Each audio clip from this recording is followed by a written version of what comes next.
There's a lot more ahead, of course, as you can see on your programs. There are 8 workshops total today. But before we get to that, a plenary session on regenerating soils with a panel of experts hosted by Lovelda Vincenzi. Lovelda.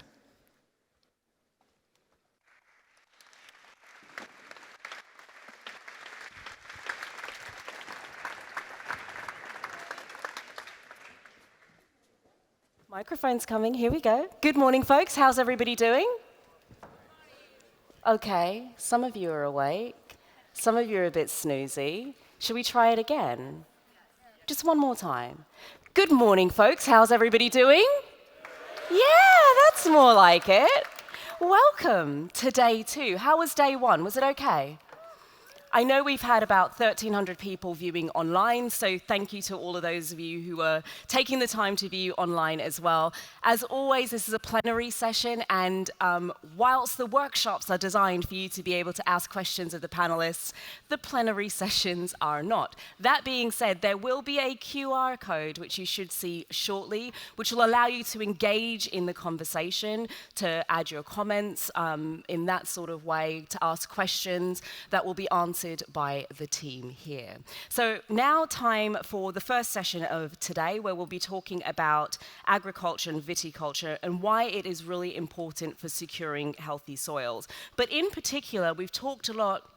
Yesterday we opened with what's wrong with the soils and why do we need to be doing anything to move them forward. Well, today we'd like to take the opportunity to talk about best practices and how do we share them. I mean, this is one opportunity, but we like to look into how certain organizations are really pulling together, how they are sharing best practices amongst themselves and amongst others in the space of viticulture and agriculture. To get us started, our speakers in this session, we've got Stefania Avazinia, who's the director of One Planet for Business Biodiversity, with OP2B, Jan Gael Rio, who's the SVP of Sustainability and Agriculture at Danone. We've also got Marc-André Soulas, a professor at the Natural History Museum in Paris. And finally, Felipe Viale, who is the founder of Renature. Please give them a warm round of applause as they enter.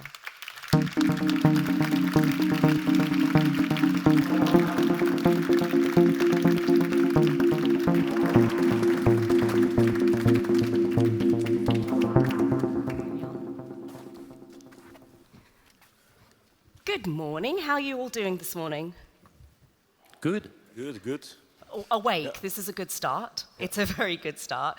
So just a little bit more about each of you so that people have a bit more understanding of who you are. So Stefana, you lead One Planet for Biodiversity, a cross-sector and action-driven initiative, which aims to scale regenerative agricultural practices and shift land use to protect biodiversity. Jan Gael, Global Vice President for Nature and Agriculture, or is it the Sustainability and Agriculture, the SVP of Sustainability and Agriculture? You seem to have 2 job titles. Yeah, don't divulge the mystery. I like to keep it that way. You like to keep it that way? It's all about the same agenda, ultimately. Oh, okay. So you oversee the company's sustainability strategy and its transition to regenerative agriculture in particular, so welcome. We've also got Marc-André. It's wonderful to have you here, as well as being a professor at the Natural History Museum, also a professor at Cunningham University, Ganstan University, was head of the French Botanical Society for 10 years, is now president of the Federation of BOG, is also a member of the French Academy of Agriculture and editor of 4 international scientific journals. I don't know how you found time to be with us today. Thank you. Still a bit time to be here, so. And last but not least, we've got Federico, regenerative agri-business expert and founder of Renature, also a Forbes 30 Under 30 and a TEDx speaker, a TEDx worth watching, I must say. So Felipe, welcome. Thank you. So I've told everybody a little bit about you, but it would be nice to hear a bit more about what you do in your organizations. Jan Gael, do you mind starting for us? Because I think a lot of people think they know what Danone do, but do we? Well, at least you know what we sell, which are dairy products, plant-based products, specialized nutrition, and water and beverages. The way we do it is maybe more of a mystery. To deliver this product to the market, we work with directly with over 50,000 farmers across the world. It goes to 400,000 farmers if you look at our extended supply chain.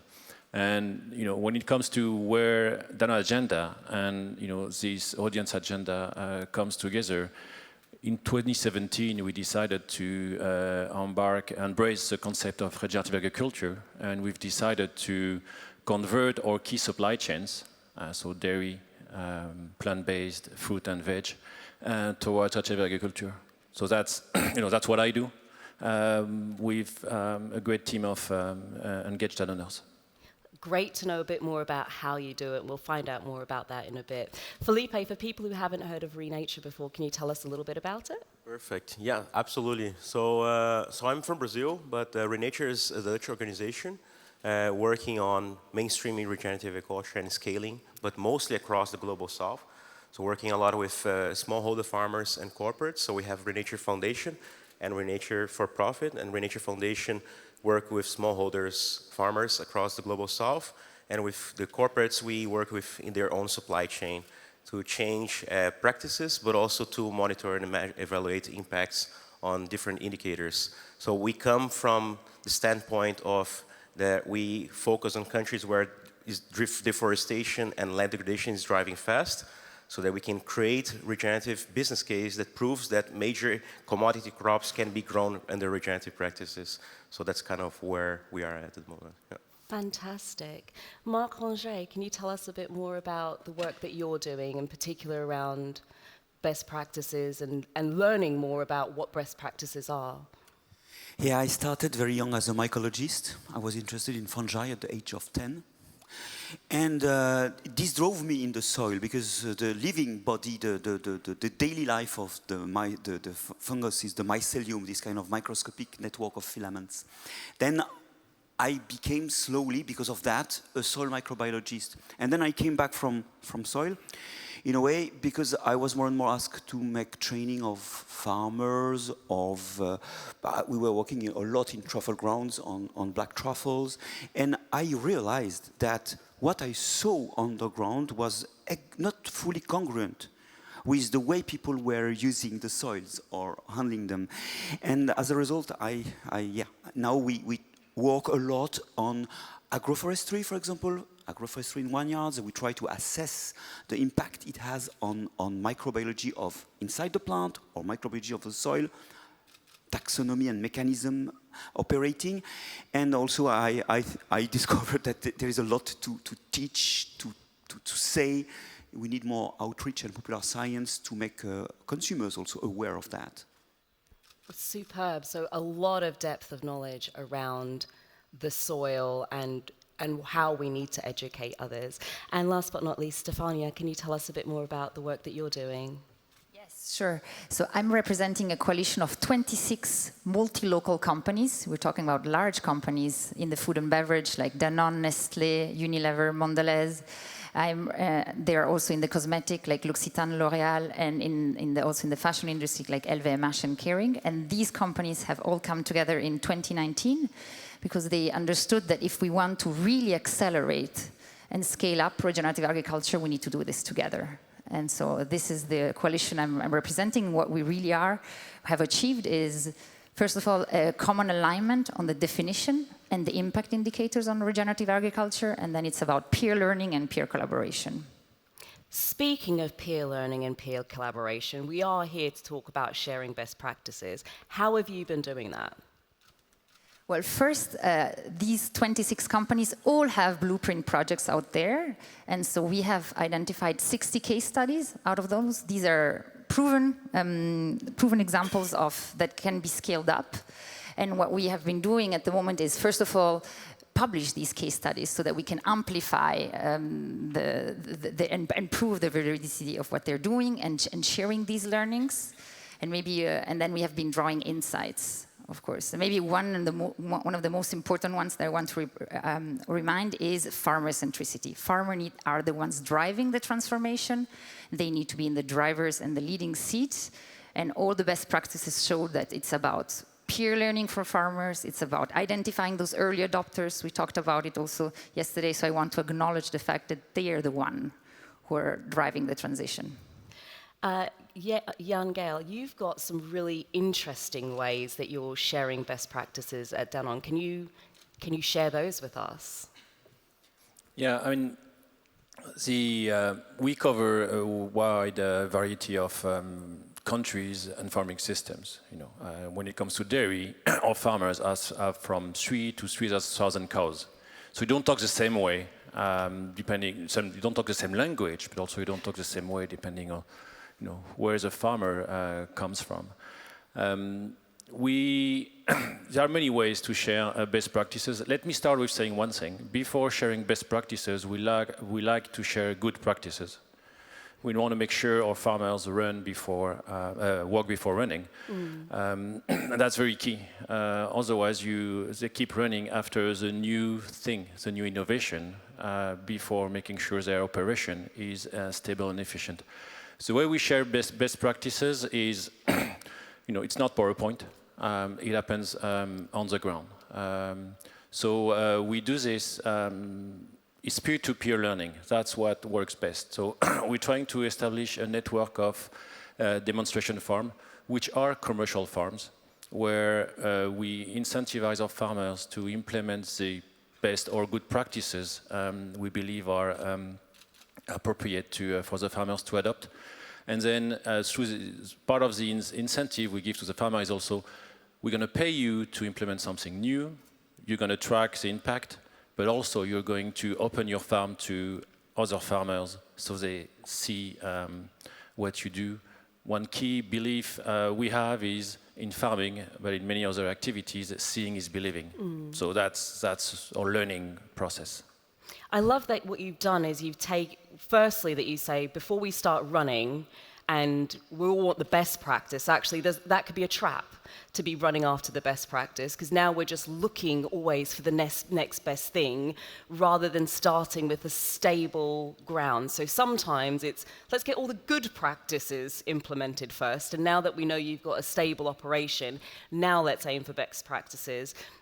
I also like that that you've taken that you've incentivized people to do something different, because we have been speaking about the very thin margins that a lot of farmers are on, and they don't really want to risk their livelihood on taking a chance. So you've seen that and counterbalance that to say, well, here's the deal. We'll incentivize you. Here's an incentive for you to do something different. The catch is you're going to have to track it. And you're going to have to show it to other people. So, I mean, it's very an innovative way of doing things as well. I think it's awesome. It's not so innovative. I mean, that's the way innovation has been spreading in agriculture for centuries. It's peer-to-peer learning. Think of it this way. What is unique in agriculture is everything you do is out in the open. So all your neighbors see what you do. When you succeed, when you fail. In our companies, everything is behind closed doors. So when we fail, our bosses and colleagues will see, but the rest of the world won't see. So that's a blessing, because you can see what others are doing, but that's a curse, because you need to dare to fail. And peer-to-peer pressure is a very significant obstacle to innovation. And you mentioned risk-taking. That's a key element. So our responsibility as Danone is to support the farmers in the risk-taking, risk-sharing, I would say. It's an important element to consider. How do you share that risk? Felipe, what sort of things have you been doing to support how are you sharing best practices? You see a lot of it in agroforestry. Perfect. Yeah, so coming from an agroforestry background, from a family farming business, and going to the Amazon when I was really young and seeing how deforestation is taking place due to commodity production, and seeing the impact of indigenous lives, I started searching for innovative ways to include nature and forest, and that's how I started seeing the potential of agroforestry to become mainstream, but also the need for educational programs to really facilitate the knowledge, because regenerative agriculture, it is indigenous knowledge. It is mimicking natural ecosystems. So we developed, with Renature, a program called Regenerative Regional Entrepreneurship Program, which is basically empowering indigenous but also farmers communities to develop a curriculum to get trained over time to incorporate regenerative practices in their own plots, but also to scale across the region so that we can build cooperatives and association to have a more organized social structure to source crops that are diversified through agroforestry systems to multiple organizations. So for example, in the Amazon, we're growing an agroforestry system that has palm oil, Brazil nuts, açaís, Copaíba, and Natura is one of the suppliers that source one of these crops, and you have other companies that is also sourcing this product. So I think this kind of educational programs is so much needed, but also how can we get access to market for a diversified agroforestry system is so much needed as well. So we're trying to close the loop through this Regenerative Regional Entrepreneurship Program, the REP program, so we can really foster change within communities and farmers. You talk about education, and it's something, Marc-Andre, it's something you spoke about as well. We need to educate. But isn't there enough information out there? Why do we need to share best practices when we've got so much information available? Well, sharing information is not, I give you this. That's not sharing. That's not sharing. You may not at all take care of that. You need to be willing to have this. So I think that very often by sharing, we don't have empathy. We think we have something and we are so excited. I'm so excited about soil amoebas that I want to share with you all the importance of amoebas. I'm sure you don't care. So I won't go. The question is to have a public that is receptive for that. I'm afraid it goes back to the initial training and the way we see ourselves. I will give you two examples. Very often, when I'm training some farmers or growers to new practices, I show some directions like stop plowing, stop disturbing soils. That looks interesting. But I urge them to experience that in their soil or in their practices because I believe in terroir. If you believe in terroir, it means that there is a diversity of situations that lead to a diversity of products. It means that not a single way of handling the things is appropriated. So what we have to do is rather to push the people into a process where they experiment, sometime in groups, sometime in syndicats, sometime within enterprises, and so on.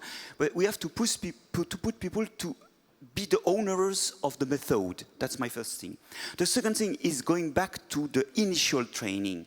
We have to have a next generation that is built with the idea that we all do evolve. And this is something we miss a lot. I heard the word transition. If you think of it, this word of transition is really misleading, not maybe in your minds, but in most people's minds. Transition means that there is a bad state, and we can shift to a good state. No. This good state will be problematic.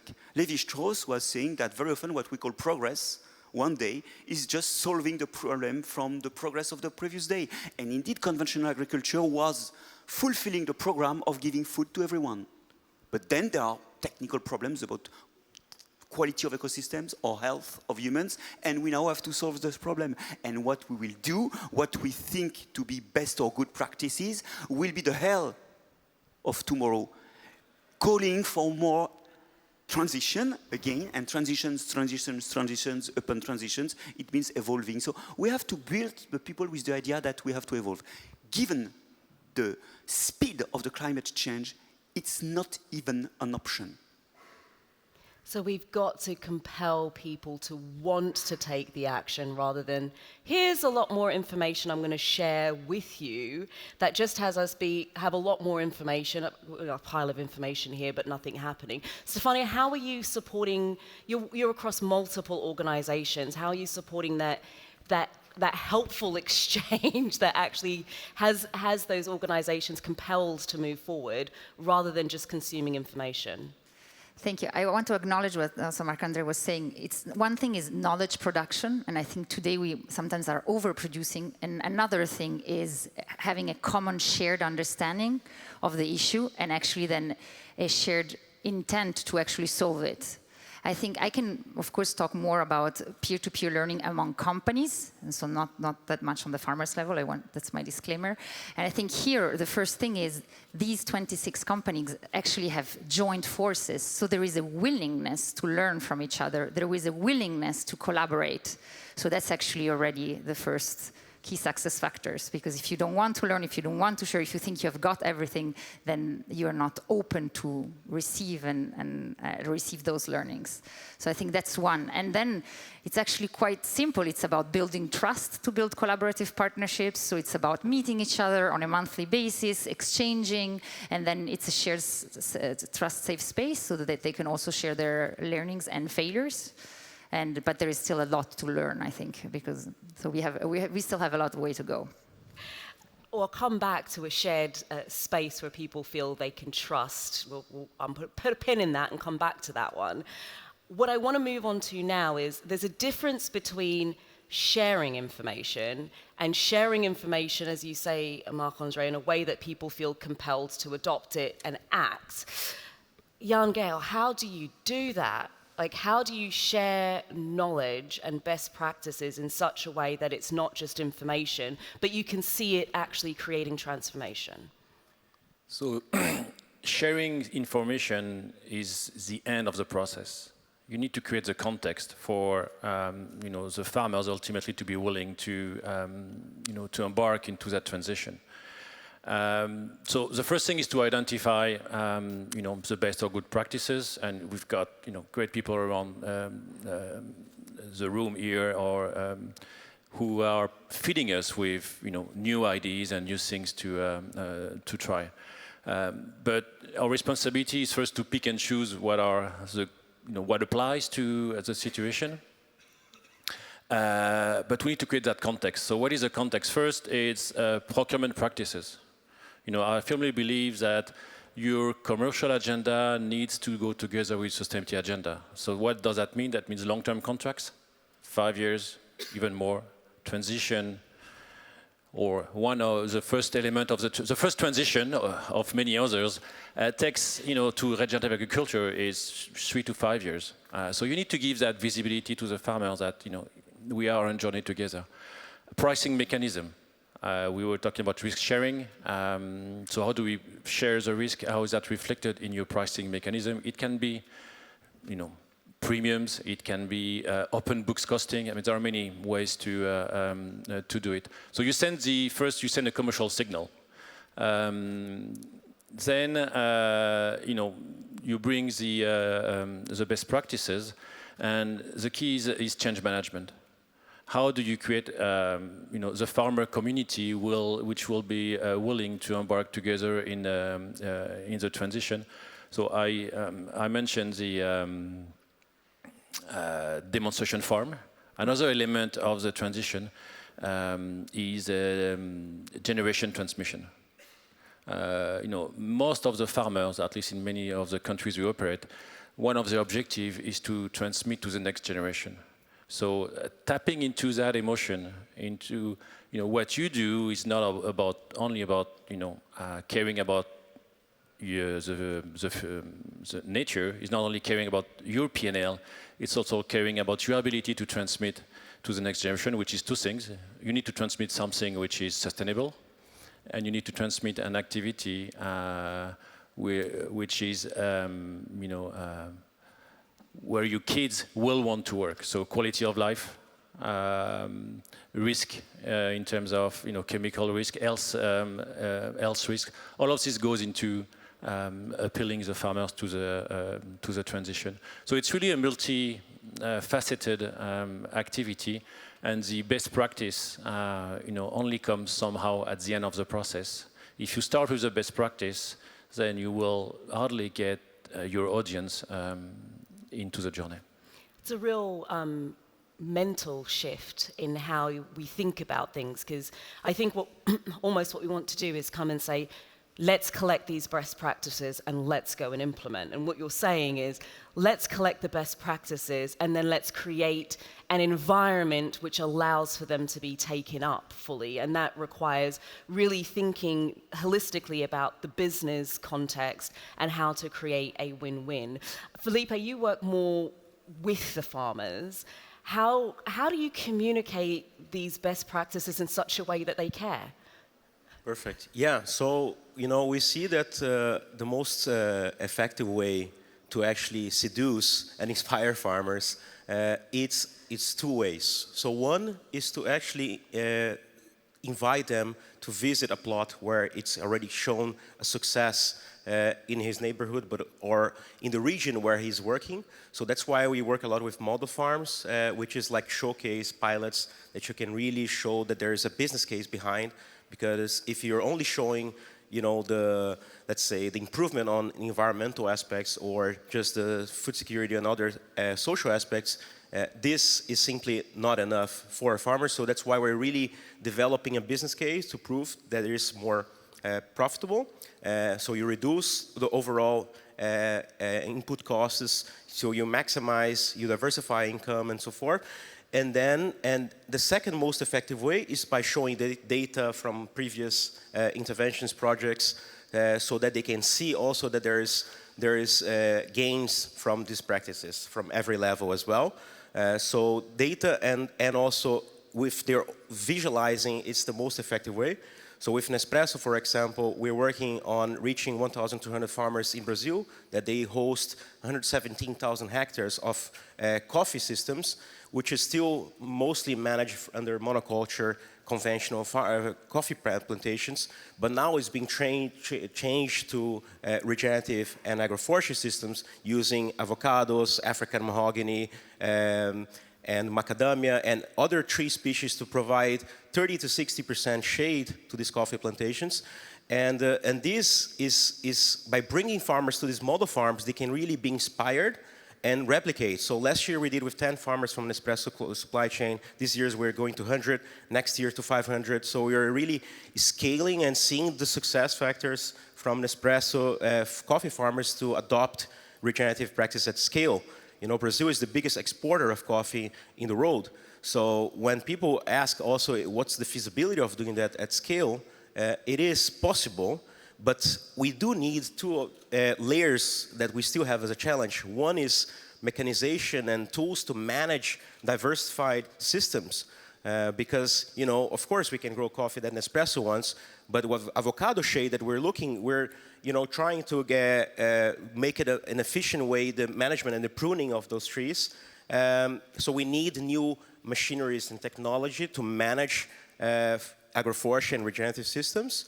And in parallel to that, we also need transition finance, so blended finance instruments to scale that. Because Nespresso will not finance all the transition from these 1,200 farmers in Brazil, but we're looking for other impact investors, banks, and asset managers that are really looking to also support. So that's, I think, a way that we can adopt is to show the feasibility from environmental, social, but more in an economic perspective, so farmers can really see that this is good for their pockets as well. So with Nespresso, we're even doing a biodiversity credit now. So farmers will be rewarded for the biodiversity increase through measuring bioacoustics, the sound of nature. So how incredible is that now, beyond carbon, we can have a more holistic impact by rewarding farmers from the impact they're having on increasing environmental impacts. So I think this is a way to push this agenda and to really adopt a regenerative practice at scale.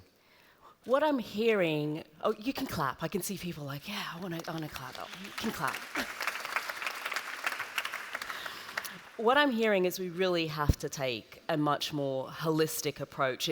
We're here talking about best practices, but what I'm getting is it's much more than just looking at the practice itself. It's looking much broader in terms of how do we take account of the impact it has on the actors such that they want to engage. Which brings me really nicely to my next question. When we think about best practices, we almost immediately jump to thinking about what can the farmers do? What can the farmers do that's going to be better? But in agriculture and viticulture, There are multiple different players in this space. Who needs to be sharing these best practices to drive impact at scale? Marc-Andre, is it just at the farmer level, or do we need to be sharing best practices at different levels? It's true that when we consider that there are bad practices, it's a bit like when we say, oh, China is emitting CO2. Who is buying the things for which CO2 is emitted and goes back to home? I will now show you the tool which is the most commonly used tool to address soil issues. I don't know if you know which tool is the most used in the world to decide how or to handle the soil. It's very small. It's there. This is what decides what will be done, because when I buy, I give a blueprint for this or this way of handling the soil. So your question is just, it's also a matter of consumers. And it goes back to breaking the question into two questions. Current consumers and future consumers. For future consumers, we have to give them a holistic, a general view of where they are and allow them to see those ecosystems in which they are active, but in which they are not physically speaking. Open your fridge, concentrate a bit, and look at the diverse ecosystems you are indeed. By the way, something entered your fridge, handling or allowing to handle as it is handled for this meat, this fish, this radish to arrive in the fridge. So that's the first thing. It's to give another view of a more holistic view of who we are. It's for the youngsters. For the oldest ones, the problem is more. And by the way, I wanted to mention something that I belong to a country, France, where there is a central conception of the curricula. And we never use the fact that national education or agricultural education has a central organization of what we teach in each year. We never use that as a tool to change the future. It's never been discussed in such commissions. I know it because I was there to try to push that, and it's just business as usual. Oh yeah, they have to know about proteins. Ugh. Okay, so that's for the youngsters. Now for the oldest people, I think that you have to make a lot of outreach to show this wonderful table of data, this sleeping beauty of data, possible management mechanisms. That's one thing, but not everyone will be willing to see that. And I come back to empathy. Some people, they simply want their business to run. And this is where we need examples. And this is where the involvement of some companies is very important, to show that in a realistic framework, another way of handling things is possible. And if it comes to the point that possibly it's more expensive, because it cannot be done as usual, because of course it's more expensive on the short term, but on long term you have less cancers, which you pay, at least in any country with social health system.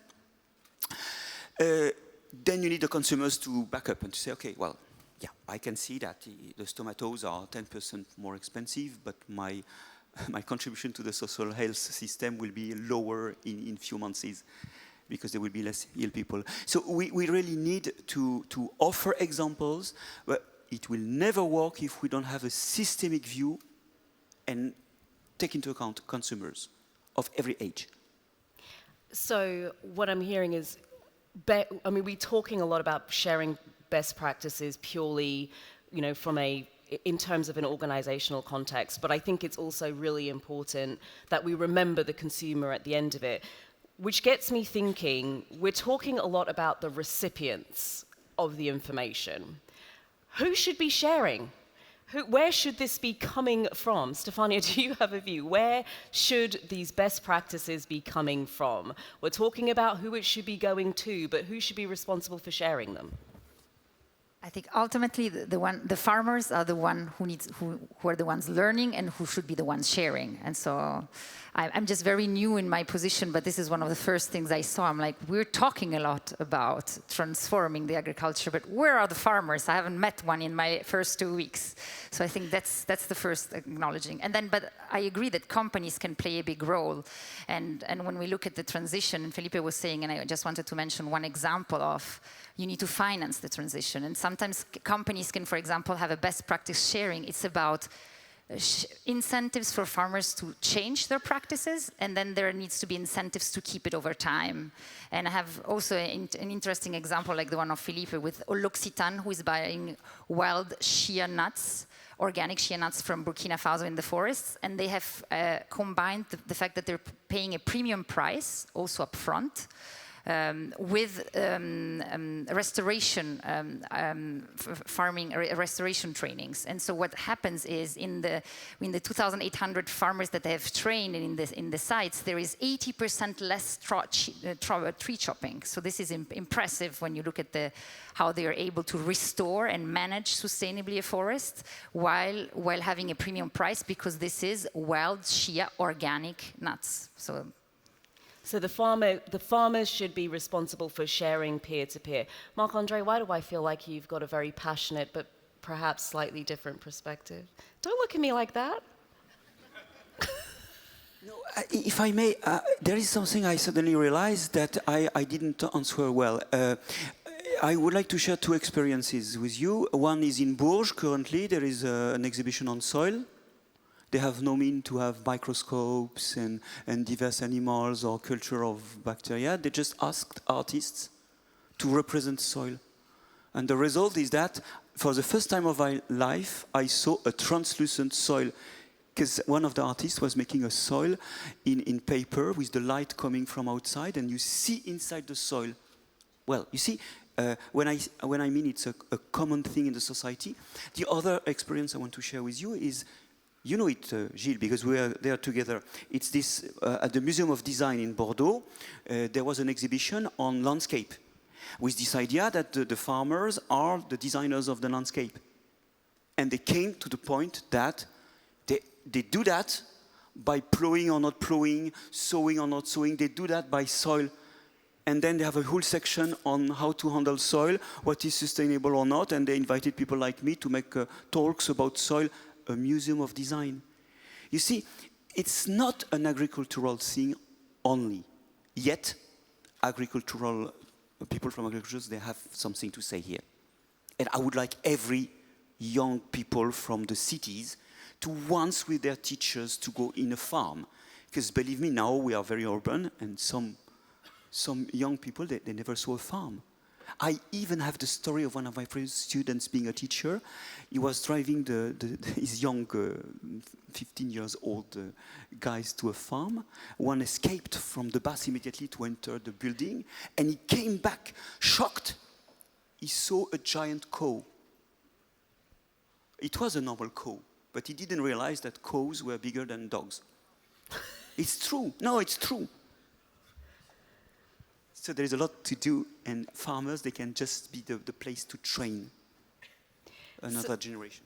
So it really is about, actually we all have a role to play here. And as much as we want to think about sharing best practices purely being a business operation, it is actually a lot bigger than that. But speaking of business, the thing is, let's not forget that viticulture and agriculture are businesses, fundamentally. And businesses aren't necessarily designed around the idea of sharing information. Oh, we're young. Jan-Gael, how do we change that culture so that in the space of sustainability and regeneration, we have a different mindset around sharing? Before answering this, I'd like to go back to Marc-André's credit card, because it really felt like it had a Danone logo on it. Because, ultimately, who pays? Who sends the right signals? And you're right, it starts with, ideally it starts with consumer.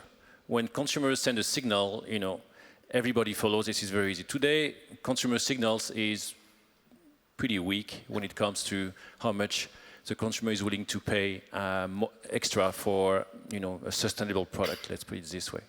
In all the trials we've done, we never could price up except for very high-end brands which caters to the consumers who do not look at the price of what they buy. But we are in mass market, so this is not how we're going to make a living. So we won't get extra pricing. We probably will get a bit of brand awareness, but this is a long-term value. So the challenge for us is, how do we invest, support farmers, occur more cost while we are not able to price it to consumer and customers, by the way. So this is a real challenge, and Danone has a history of embracing, stakeholder capitalism, opposing to shareholder capitalism. But still, that's a complicated thing, and we need to go at direct lengths of financial innovation to find a way to finance it. But all we do, all the best practice is a mean to an end. The end is improving the environmental performance of the farm and the economical performance of the farm. And what I want to say, and it's probably a message of hope, is, in all we do, we see that transitioning, sorry, I'm using that word again, to regenerative agriculture is having a positive financial impact on the farm P&L, except it takes 3 to 5 years. So you just need to find a way to support the farmers during that transition. But mid-term, it has a positive financial impact. So that's a way to solve it. Back to your question, I think yesterday in the last plenary it was mentioned the name of competitive collaboration. This is more and more accepted amongst companies. OP2B is the incarnation of this. Companies have understood that you don't compete on nature. We all need to learn and share, and that is something which now is mostly accepted.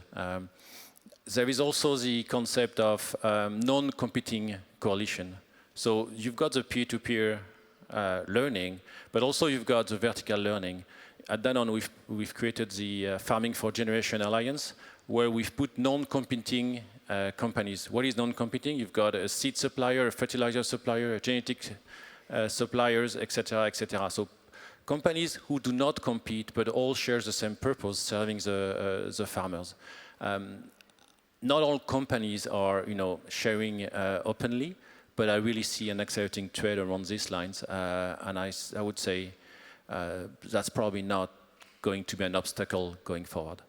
That's wonderful to hear. Go on, Filippo. Yeah, just to add to that, because it's a very interesting topic, because working with large corporates, we see the challenge that they have to access the information. So it's sometimes in it on the company itself, because it's still the intermediates. It's such a large supply chain. So all the ones that are in between the farmers and the corporates, they also are reluctant to share some information because, of course, sometimes practices are attached to deforestation, land degradation, and so forth. So that's why it's so important to get a relationship on the ground with the grassroots farmers associations and cooperatives, because they have a lot of information which sometimes is not shared directly with the end corporate. We work a lot with cooperatives of farmers associations, and just to give an example, one in Pará in Brazil in the Amazon, it's like 342 farmers. We were doing the Rabo carbon, the Acorn carbon program to facilitate carbon credits to farmers, agroforestry farmers. And these farmers, they had all the data already in place. So they're very well structured. They have a lot of data, and they want to actually get connections and be also involved in the end of supply chain directly with the corporates and also the consumers. But sometimes the ones that are in the middle, they don't want that because they want to have that exclusivity. So it's important for also corporates to get relationships with farmers associations and corporations to understand truly what their challenges is and how can we actually ensure a steady and reliable supply chain for the future. Because, like Nespresso had a 30% yield decrease last year because of intensive frost. So climate change is impacting all single commodity crops and cash crops around the globe. So if companies are not really having a dialogue directly with their farmers associations, it's going to be very risky because we need to have this relationship with the farmers directly. And so yeah, just wanted to add this point to the. So maybe let's start the sharing today. We've been talking about best practices, we've been talking about resources, we've been talking about information. Why don't we wrap this up with some really concrete things? You want your pens and papers ready for this. Consider yourselves warned. Your phone, if you must.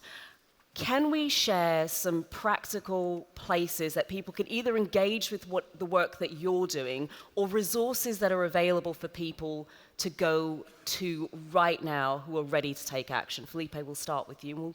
We'll go round as a wrap up to the session. Practical tips. Practical tips, perfect.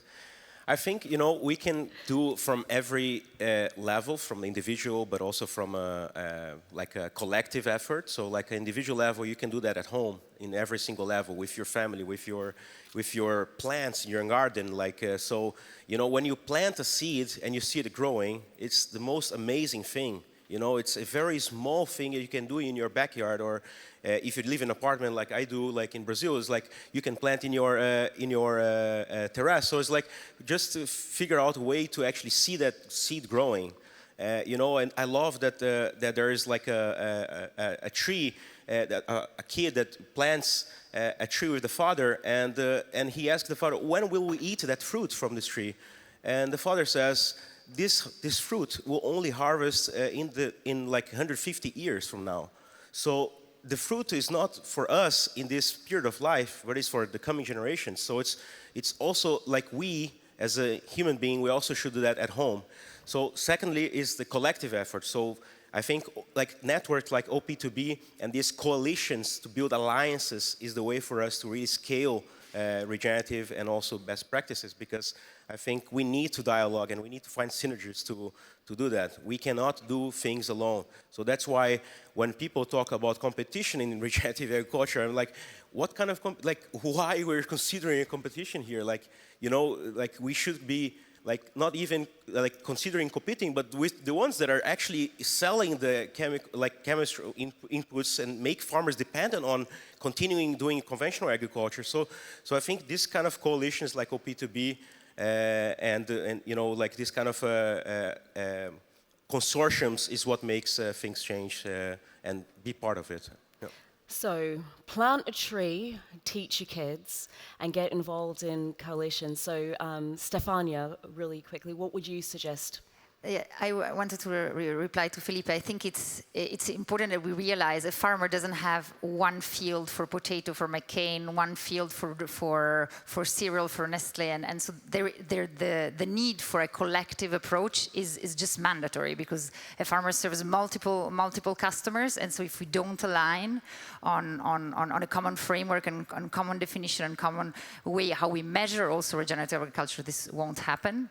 And I think then very concretely, I think there needs to be more of these spaces of collaborations, more of these spaces of learning like where we are today. I think these 2 days have been an incredible also learning experience for each one of us. And actually then to shift to the consumer and the citizens, I have a question for Marc-André. I'm actually I think we need to make a link between soil health and healthy vegetables and the health that we have in the nutritional value of products. And I think when we have that link, I think we will then be massively able to convince consumers of why there is a premium price. Fantastic. Jan Gael, how do people maybe interact with some of the peer-to-peer farms? Is it possible? It is possible. We made an open visit of one farm next to Paris last week, and we do this. I'd like to start with the library back there. There is a great deal of interesting books. There is one on bokashi, which is controlled fermentation compost, which is something we're trying. And please look at it. There are very innovative things back there.